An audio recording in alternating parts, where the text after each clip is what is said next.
All right, ladies and gentlemen, welcome back to a new edition of Pod by the BAE, proudly presented by the Bay Area Examiner. I'm your host, Nathan Bond, joined alongside me as always, Seth Varnadore, and subbing in for Robert Steeg tonight, Nick Simon of DraftKings Nation Network. God. I have to Why remind did y'all change? you, it's been a couple months and I still, it's like, it's Network now. Network. Man, geez Louise. DraftKings Network. I just want to say I nail it every time on the Blog Boy Roundtable. You do. And I am always Ron Burgundy. Network, maybe? We're here. USF played a football game. It was pretty exciting for about three quarters, and then the wheels fell off as your South Florida Bulls fall 59-50 at Memphis. The bright side, right? The line was what, 13, 14 and a half. I think it ended at 13 and a half. So good teams win, great teams cover. So there's one thing. Byron Brown threw for 357 yards, 5 touchdowns to 5 different receivers.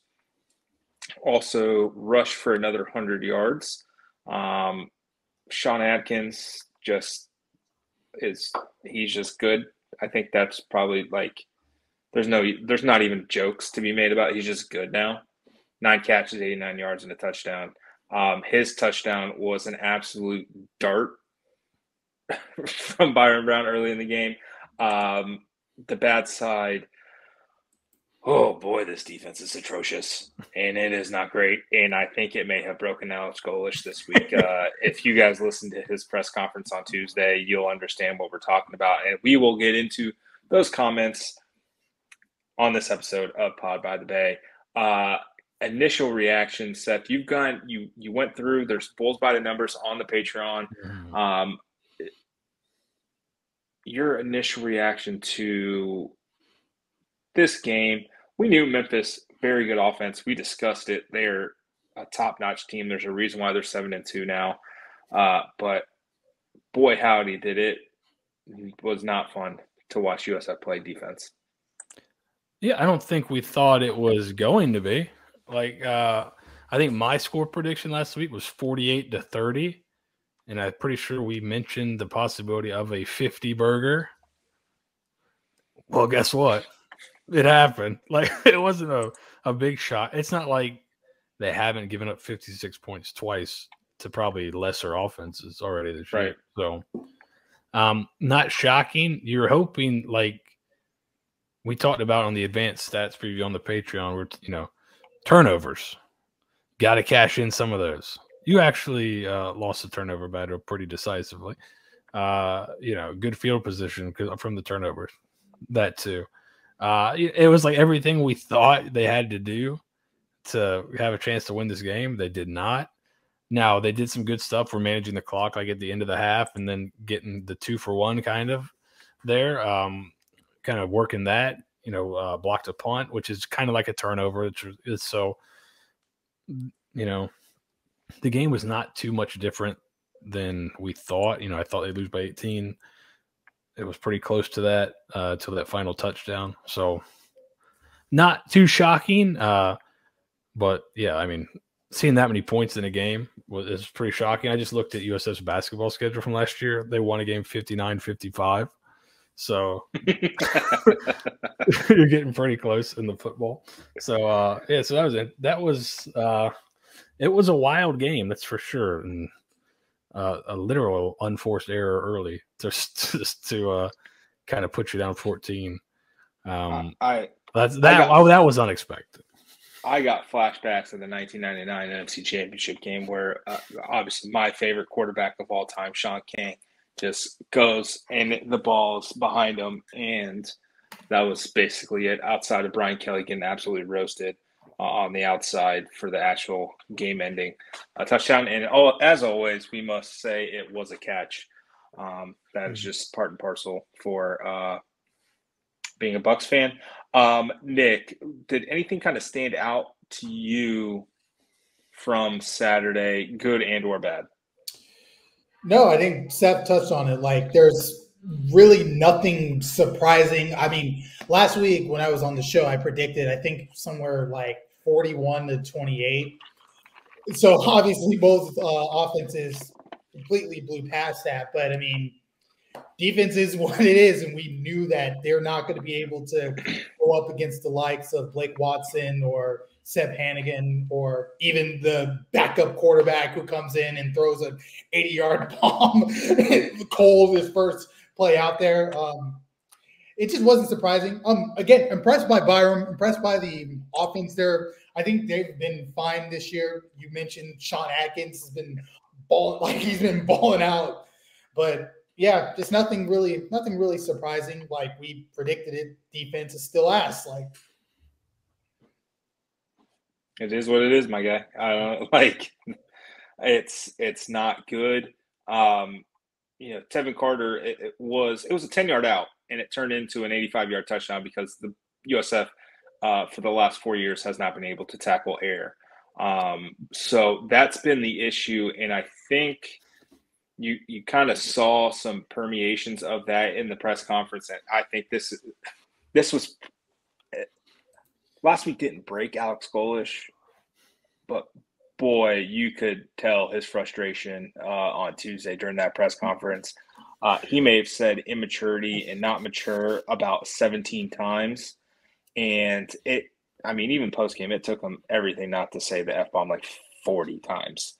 Like it was pretty glaring. And on Tuesday, he mentioned, it's not a direct quote, but kind of paraphrasing here, it's why you guys are seeing so many different combinations of players out there is because of the immaturity level. And the question, and, the guys aren't bought in. There's some guys that still aren't bought in. And the question that I put in our chat, as we're prepping for the show tonight was, how is it not, and maybe it is, and it's just a missed opportunity for a question, how alarmed is Alex Golesh that a team that has won 4 games in one season, when a lot of the guys on the roster have not won 4 games in their entire history of being at USF prior to this season, how are they not bought into the process? And that's the alarming thing. And Seth, you've kind of always talked about, there's only so much coaching can do. And, these are 18 to 22-year-old kids. We get it. But at some point, like the X's and O's don't matter. It's about the Jimmies and the Joes. And USF has almost no Jimmies and or Joes on defense. Yeah, this was a real, after the offseason of, Golesh kind of needling people, being like, yeah, I've heard we've got the last ranked defense in the country. This was kind of a welcome to the party, pal moment for him, I think last week, where it's like, hey, man, this is kind of why people were harping on it. I wonder if there was a little bit of, all right, we'll get the bye week. We'll get this stuff fixed. Then the first game out of the bye week, you're like, oh, my gosh, this is brutal. So, I think there could be an element of not in terms of just not being bought in, but not understanding how to handle success too. Cause that may be more of it with a team that hasn't won very much. Just because you played a great game, there's some guys that I don't know if this was directed at them, but there was one guy in particular that I thought played the best game of his career against UConn. And then he played 4 snaps against Memphis. So, is it a case of not necessarily that you're not bought in, but just because you just played your best game, you still have to go get better. You can't just keep doing the same stuff. You got to do more. You got to get it could be kind of that type of thing where having success in one game isn't good enough, right? You got to keep going. And maybe that's the resistance where it could be better, or it could be better than last year or better than previous, but you can't stop, right? You've got to keep going and keep trying to improve and you can't just settle for, winning 4 games. And that may be kind of more of the issue in terms of being bought in. I think guys are probably bought in, right? They're doing, but and maybe like not buying into continually improving. You can't just like be happy with 4 wins. If you want to make a bowl game, you got to keep going. So it might be more of that than like guys that are just totally like, whatever, these guys don't know. I think they're probably in, but you know, how many times have they not been punished for bad habits or bad starts? They've been able to get away with it in some games. So being down, it's like a joke. Being down 14-0. They were able to get away with it this week. They had a lead in the third quarter. Being down 14-0, all the way back. And it's like the bad start didn't even matter to them, right? It was 42-35 at halftime or 35-28. They score to make it 35 all. They hold them to a field goal, which was a good stop by the defense. USF immediately goes down, takes the lead, 42-38, and then Memphis rips off 3 straight touchdowns and the game's over. Yeah. You're flying by the seat of your pants, and I think what Golesh tried to harp on as well in the Tuesday press conference was some of these guys, their process is broken, and he said, we don't want to be a results-driven program. Not we don't want to be a results-driven program. And for the last 12 years, every various iteration of this website and blog and everything has always been, we can live with good process, bad result, because the good process will get you to where you want to be. And sometimes that happens, but bad process, good result is never, ever, ever sustainable. And I think that's what's not clicking with some of these guys who have been inconsistent. You know, Naeem Simmons has this Florida State record for most receiving yards in a single game and then just disappears for weeks on end. Granted, you know, he's coming up from FCS, all of that. Jalen Stokes, same thing. Daquan Evans has 3 sacks, 4 tackles for loss against Alabama. And over the last 5 games, he has 1 tackle for loss. Now, that could be due to injury, but he has not been consistent. His tackling has not been great. DJ Gordon clearly has not come back to form from basically a very traumatic event, and he's just not playing well. And I'll give him that. That whatever it was enough to kind of get you out of sync. Giving him a pass there. Mac Harris has kind of stepped in and been pretty good. But some of these guys Logan Berryhill, for example, up and down, he had a 2 interception game. He plays 10 snaps. Starts, plays 10 snaps or 4. Well, like he's that's right.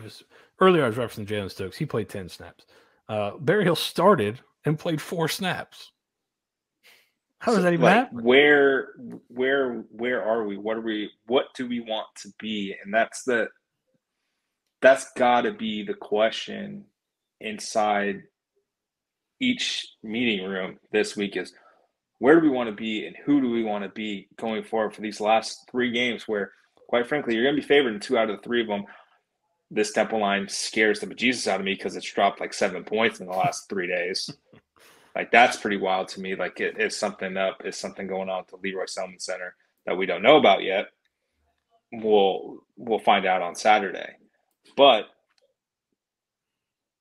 you gotta win this game, and you dangle the carrot of the bowl game, the extra practice. We have talked about it. It seems like confirmed Alex Golesh is a Pod by the Bay listener, because we have talked about for the last month about how important those extra bowl game practices are, and then he brings it up in his press conference. I'm just saying we're ahead of the curve. We know what we're talking about sometimes.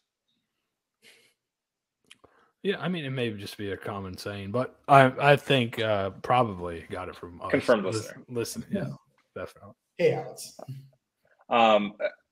The thing that kind of I wanted to broach, so Byron Brown, fantastic season so far. Does he need sandpaper? Does he need to sandpaper his hands, or does he need the stuff that what's the guy's name from Replacements, the wide receiver, Clifford Washington? Stick him, right? He needs a little Bolitnikov something, because it's pretty bad. This team, let's take a gander here real quick. This team fumbled 4 times on Saturday. They only lost 1 of them. That was the really bad one. Byron fumbled twice, and was it Mike Lofton recovered the second one that could have been disastrous.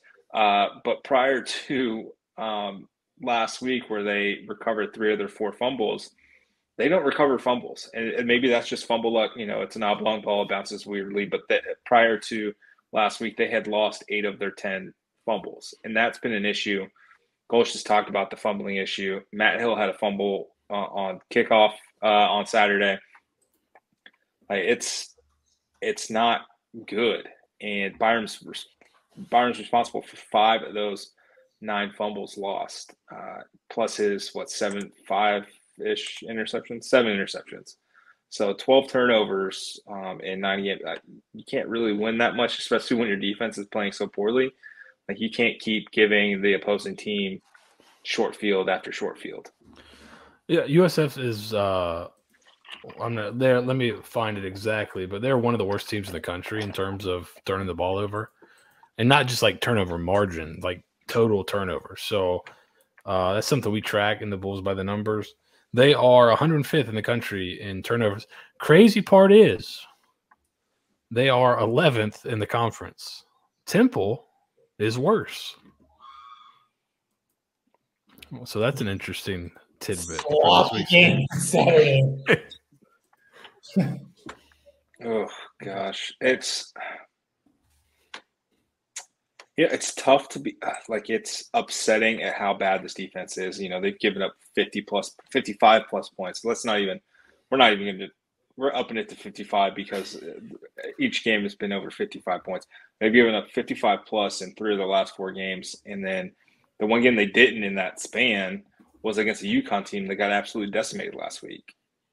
So and you force 4 or 5 turnovers, and Seth, you and I have talked about this all season. It seems like if this defense doesn't force turnovers, you're going to get blitzed, and it's pretty glaring when it happens. And you look back at some of the games, like Navy's offense isn't great, and you gave up 30. Yeah, the defense is designed to get turnovers and tackles for loss. They're 10th in the country in tackles for loss with 70, and they are kind of middle of the pack, I think, in turnovers generated. So they are 54th in turnovers caused on defense. So that's to offset that they're last in giving up explosive plays in the country. Like that's kind of not the design, but the hope is that you tackles for loss makes it where you can get off the field on 3rd down occasionally, and then the turnovers help you, and you get the ball back to your really good offense. They go down and score, and that's how you win games, by outscoring people. So when the offense has not been – this is probably the first game where the offense has been really good and the defense was just way too bad. The other games, the defense was bad. The offense wasn't very good. So they weren't getting a lot of help, and they were getting the ball, they're getting drives almost one after the other without a lot of time in between. But this was probably the first game where you got where the offense played well and the defense was just awful. So not great going into the last part of the year, but Memphis is also a really, really good offense. So you're not going to see one better probably the rest of the year. Defense sunk to 132nd, dead last in SP+. So 3rd straight year where you're trending towards being the worst defense in the entire country. Going back to that Golesh press conference from Tuesday. Like you mentioned, he's coming upon the realization that we've had for since he first got hired. Dude, it's just a simple personnel issue. This personnel is not FBS quality. It's not. You may have a few good players on this defense, maybe, but it's not FBS quality. And you went hard, and he went hard last spring to in the portal and telling guys to beat it, get out certain guys. And once hopefully late December comes around after the bowl game, and he gets to sit down and really talk to these kids. Hopefully there's more of that, because ain't getting better until you have just straight up have new personnel. Straight up. Well, the crazy part about it is if you look at the two deep, it's a lot of guys that are seniors or graduates.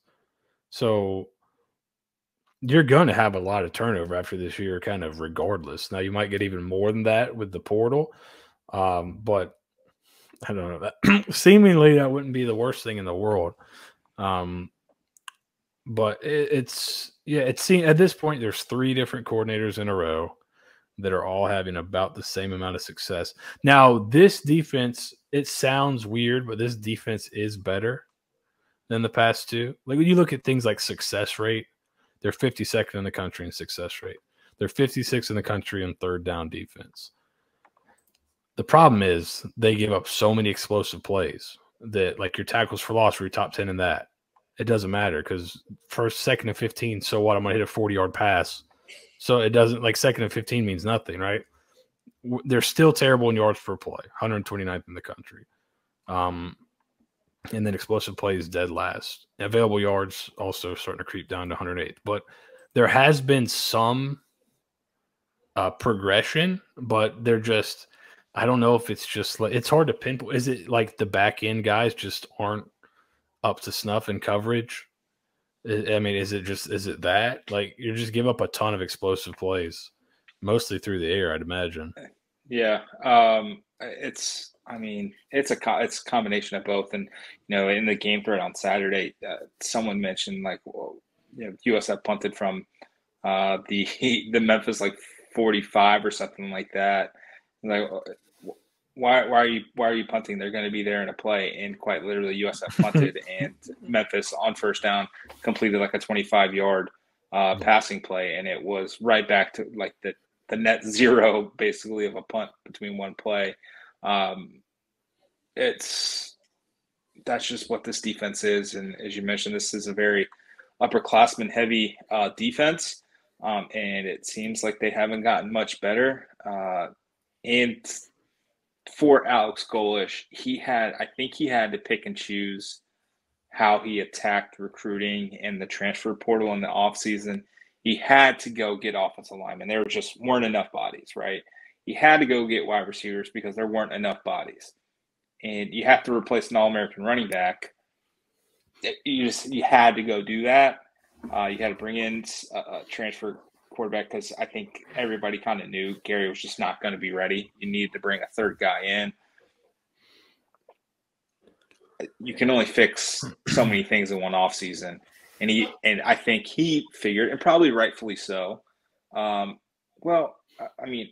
of coach them up, they can be better. Like, he actually watched the game film from last season, so he must have seen some sort of talent, and it just did not work this year. And maybe it's, Todd Orlando's scheme just doesn't fit the personnel, and there's too much of an adjustment between what Todd Orlando wants to run.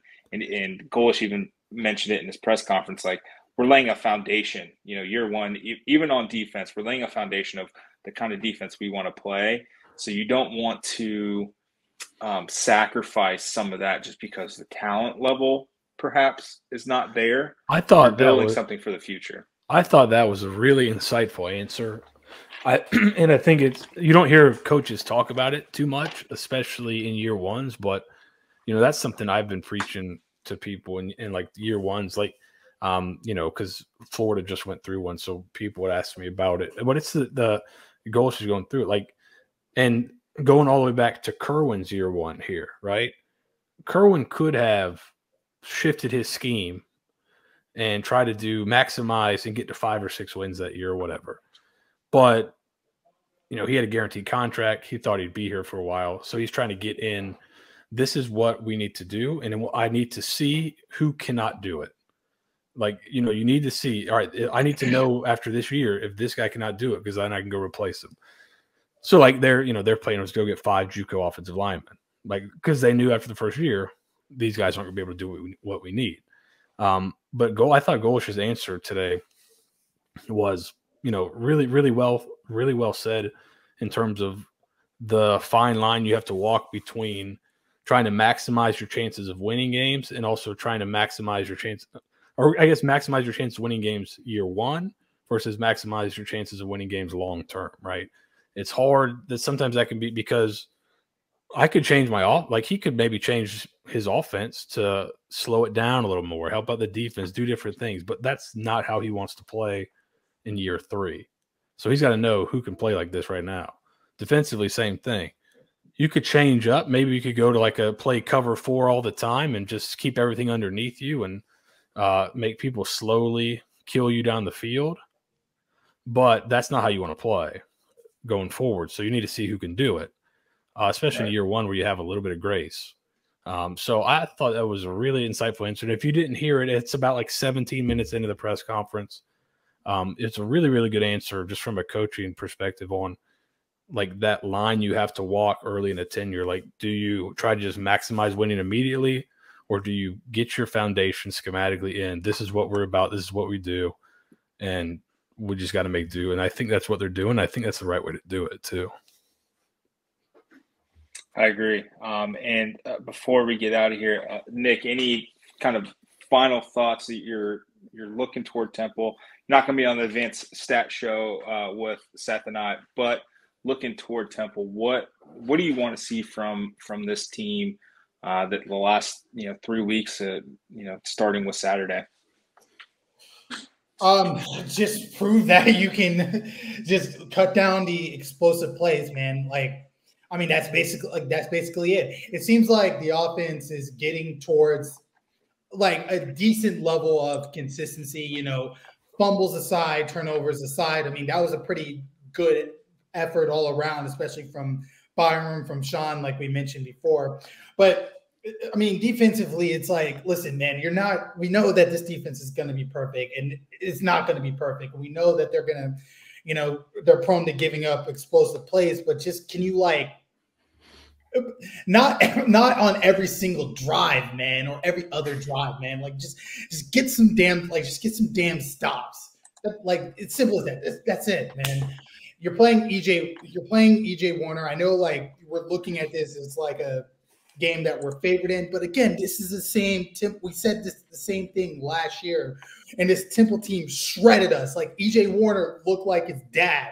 So can you like at least get some pressure and like make this kid uncomfortable? If you can, then this should be an easy victory. If not, you're going to sweat it out this Saturday.